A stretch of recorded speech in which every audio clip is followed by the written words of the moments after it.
नमस्कार साथियों, speed of imbibe YouTube channel में आप सभी का बहुत बहुत स्वागत है। यदि आप हमारे चैनल पर नए हैं तो चैनल को सब्सक्राइब करें, क्योंकि यह चैनल हर रोज़ आपके लिए लेकर हाजिर होता है कुछ कहानियाँ, उपन्यास, हमारे महाकाव्यों पर आधारित धार्मिक किताबें, जिन्हें आज के व्यस्त समय में पढ़ना संभव नहीं हो पाता। तो जल्दी जाइए इस चैनल के प्लेलिस्ट खोलिए, वहां आपको मिलेगी कॉलिन हूवर की सुप्रसिद्ध किताब it ends with us, Chitra Banerjee की पुस्तक द्रौपदी की महाभारत एवं शिवाजी सावंत का महत्वपूर्ण उपन्यास मृत्युंजय। इसके अलावा हिंदी की लेखिका अमृता प्रीतम की निजी जिंदगी पर आधारित उपन्यास रसीदी टिकट, निर्मल वर्मा का उपन्यास वेदिन और साथ ही साथ हिंदी के मशहूर व्यंग्यकार हरिशंकर परसाई का निबंध निठल्ले की डायरी। इतना सब कुछ यह चैनल हर रोज आपके लिए लेकर हाजिर होता है। तो जल्दी से चैनल को सब्सक्राइब कर लीजिए और घंटे का बटन जरूर दबाएं। इसी कड़ी में शुरू करते हैं हरिशंकर परसाई का अगला निबंध मिल लेना। मिल लेना उतना आसान नहीं है जितना मैं पहले समझता था। देखता था कि लोग राजधानी जाने वाले से कहते थे, हमारा अमुक काम अटका है, जरा फलां से मिल लेना। वे मिल लेते थे और लौट कर बताते थे कि मिल लिए और काम हो जाएगा। मेरे एक मित्र हैं जो मिल लेने के विशेषज्ञ हैं। वे सुबह टैक्सी लेकर निकले और शाम को जब उन्होंने अपना हिसाब बताया तो मैं चकित रह गया। वे 3 मंत्रियों, 4 सचिवों और 3 डायरेक्टरों से मिल आए थे और लगभग 15 आदमियों का काम करवा आए थे। हमारी इस सारी व्यवस्था को मिल लेने वाले ही चला रहे हैं। बड़ी कंपनियां हजारों रुपए वेतन पर राजधानियों में मिल लेने वाले रखती हैं, जिनका काम सिर्फ मिल लेना है। मगर मैंने सुना है कि असली सरकार यही मिल लेने वाले चलाते हैं, यही बजट बनाते हैं, यही मंत्रिमंडल बनवाते हैं, यही नीतियां तय करते हैं। युद्ध और शांति भी सुना है इन्हीं मिल लेने वालों के इशारे पर होती है। पहले मैं मिल लेने वालों को साधारण बात समझता था, पर एक अनुभव के बाद मानने लगा हूं कि इस काम के लिए विशिष्ट साहस, विशिष्ट प्रतिभा, विशिष्ट चतुराई चाहिए। सबसे यह नहीं बनता, मुझसे यह नहीं बना, थोड़ा बना भी तो बहुत भद्दे ढंग का बना। एक आदमी ने मुझसे एक दिन कहा, आप राजधानी जा रहे हैं, मेरा एक छोटा सा काम है, विभाग के प्रधान से जरा मिल लीजिए, वे आपको बहुत चाहते हैं। मैंने आपका हवाला दिया था तो कहने लगे कि वे तो मिलते ही नहीं, अपना काम करके लौट जाते हैं। आप 2 शब्द कह देंगे तो मेरा काम हो जाएगा। मैं राजी हो गया। राजधानी पहुंचकर जब मैं उनसे मिलने चला तो मेरे भीतर न जाने क्या होने लगा। जाऊं कि ना जाऊं, वे क्या सोचेंगे? सोचेंगे लोग काम कराने आ गया, फायदा उठाने आ पहुंचा। कहूंगा कैसे? ना कर सका तो क्या होगा? मैं बैठ गया। दूसरी तरफ से सोचने की कोशिश की, मेरा काम है तो नहीं, दूसरे के भले की बात है, दूसरे के लिए मांगने में क्या शर्म और झिझक। गांधी जी कितना मांगते थे, पर दूसरों के लिए मांगते थे, इसीलिए बेझिझक मांगते थे। चलो, मैं चल दिया। रास्ते में फिर कमजोरी आई, फिर मैंने उसे दबाया। आखिर दफ्तर के करीब 100 गज की दूरी पर मेरे मन में फिर दुविधा पैदा हुई। एक पेड़ की छांव में खड़े होकर मैं अपने मन को तरह तरह से तैयार करता रहा। आखिर यह तय करके कि अगले चक्कर में मिल लूंगा, मैं लौट आया। काम वाले ने पूछा, आप उनसे मिल लिए होंगे? मैंने कहा, मैं गया था, पर मालूम हुआ कि वे दिल्ली गए हैं, अगली बार मिल लूंगा। अगली बार मैं फिर हिम्मत करके दफ्तर के पास पहुंचा और इस बार बाईं तरफ 100 गज की दूरी पर पेड़ की छाया में खड़ा खड़ा सोचता रहा। वे मन में क्या सोचेंगे? कहेंगे, यूं तो यह नहीं मिलता, अब मिलने आया है तो काम लेकर आया है। मैं फिर लौट आया और कह दिया कि वे बंगलौर एक मीटिंग में गए हैं। सरकारी मीटिंगों की 4-5 निश्चित जगहें होती हैं। साल भर सरकारी मीटिंगें इस इंतजार में रुकी रहती हैं कि कब गर्मी आए और हम सार्वजनिक खर्च पर श्रीनगर या मसूरी या बंगलौर में हों। तीसरी बार मैंने फिर मिलने की कोशिश की, पर लौटकर कह दिया कि वे एक मीटिंग में मसूरी गए हैं। उसे शक हो गया कि जब तक मैं इनके साथ राजधानी न जाऊंगा तब तक साहब मीटिंग में बाहर ही रहा करेंगे। उन्हें दफ्तर में वापस लाने के उद्देश्य से अगली बार वह मेरे साथ हो लिया। मुझे घबराहट होने लगी। इस बार मैं तभी बच सकता था जब वे सचमुच बाहर गए हों। घर पहुंचने के 2-3 घंटों के भीतर ही काम वाला पता लगा लाया कि वे यहीं हैं और कुछ दिन रहेंगे। पहले दिन मैंने कहा, आज मैं जरा काम निपटा लूं, दूसरे दिन सुबह उनसे मिल लूंगा।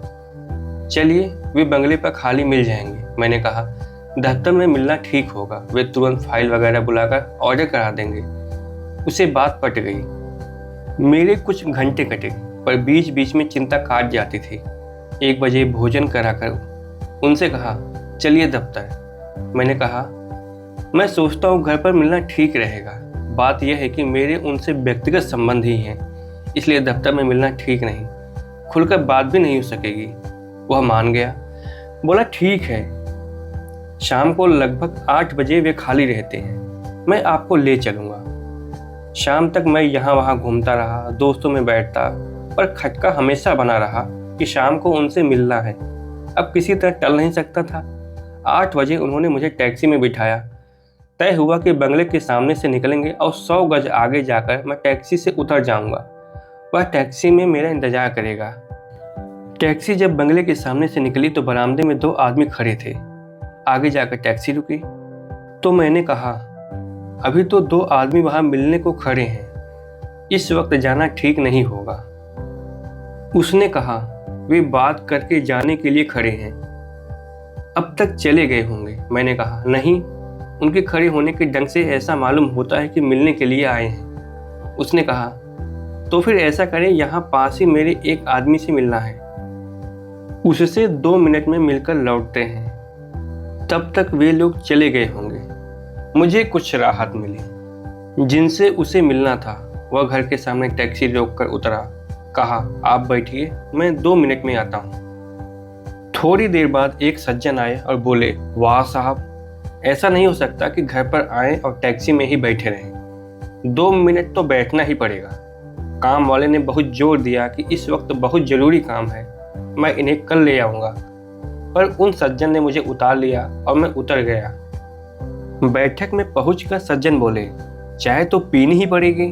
मैंने कहा, हाँ, चल जाएगी। काम वाला घबरा उठा, बोला, देखिए, चाय में देर लगेगी, एक जगह जरूर जाना है। सज्जन ने कहा, बस 2 मिनट लगेंगे। मैं सोच रहा था, अगर यह 15-20 मिनट यहाँ लगा दे तो मैं इस वक्त मिलने से बच सकता हूँ। पता नहीं इसकी पत्नी कैसी चाय बनाती है, सिगड़ी पर या स्टोव पर। कहीं इसके घर में बरसेन का चूल्हा तो नहीं है? अगर बरसेन हुआ तो बहुत जल्दी चाय बन जाएगी। हे भगवान, इसके घर बरसेन ना हो। और अगर तूने इसे पहले ही बरसेन दे रखा हो तो इस वक्त गैस खत्म हो गई हो। चाय पीने और पान खाने में 9 बज गए। मेरा मन कुछ हल्का हुआ। काम वाला मुझे लेकर चला। कहने लगा, ये आदमी अच्छे हैं पर दूसरे के समय का महत्व नहीं समझते। मैंने कहा, हाँ, देखिए, व्यर्थ आधा घंटा बर्बाद कर दिया।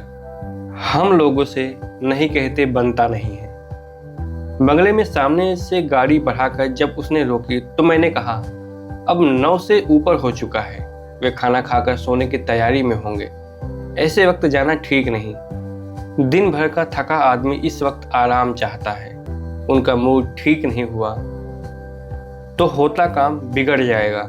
उसने कहा, कोई बहुत देर नहीं हुई है, मेरा तो ख्याल है कि इस वक्त वे अकेले मिल जाएंगे।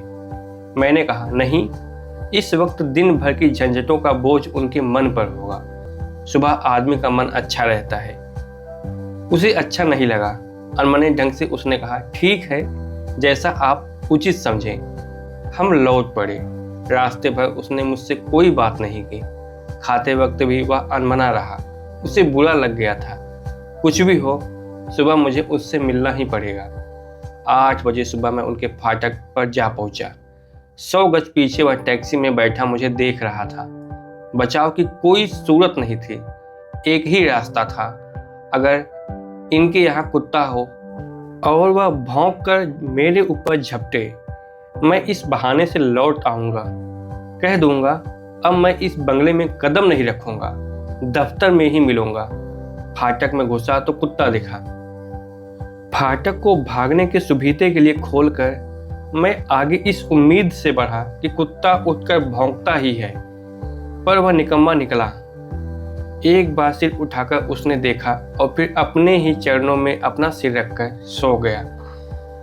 मैंने मन को कड़ा किया, अपने लिए तो कुछ मांगने आया नहीं हूँ। गांधी जी भी तो दूसरे के लिए ही मांगते थे। मैं बैठक में था, वे मेरे सामने बैठे थे। सिगरेट पी, पान खाया, अच्छी बातें हो रही थी। वे मन से बात कर रहे थे, मैं बेमन से। मैं मन में तय कर रहा था कि काम वाले की बात कैसे की जाए, किस मौके पर कह दूं। इसी बीच चपरासी फाइल लेकर आया। उसने इमीडिएट और अर्जेंट की पर्चियाँ लगी हुई थी। थोड़ी देर बाद उनका सेक्रेटरी आया, उसके पास भी फाइल थी, उसमें भी इमीडिएट और अर्जेंट की पर्चियाँ लगी थी। दोनों फाइल टेबल पर रखी थी।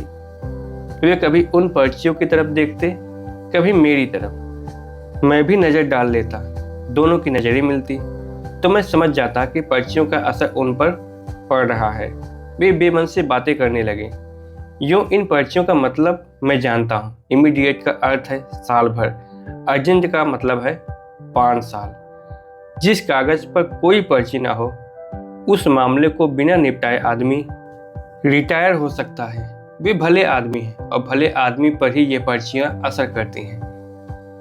अब हम दोनों विचलित थे। वे फाइलों में चले गए थे और मेरे मन में वह काम उलझा था।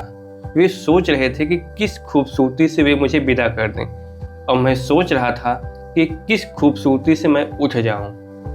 पहले आना मुश्किल मालूम हो रहा था, अब उठना। काम मेरे दिमाग से निकल गया। काम की बात मैं हरगिज नहीं करूंगा। गांधी जी का उदाहरण भी बेअसर हो चुका था।